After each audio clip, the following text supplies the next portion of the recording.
pensiyalar ödənilib artıq.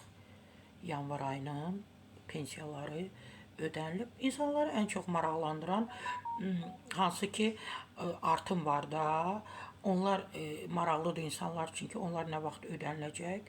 Təbii ki, Bakı, Sumqayıt şəhəri və Abşeron rayonu üzrə yanvar ayının pensiyaları artıq ödənilib.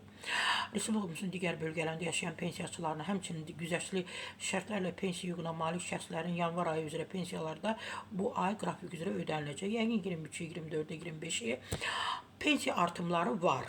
Təbii ki var. Bu da hesablamalar yanvarın 1-dən hesablanır. Amma artımlar fevral ayında ikisi bir yerdə. Yəni fevralın da artımı, yanvarın da artımı bir yerdə ödəniləcək.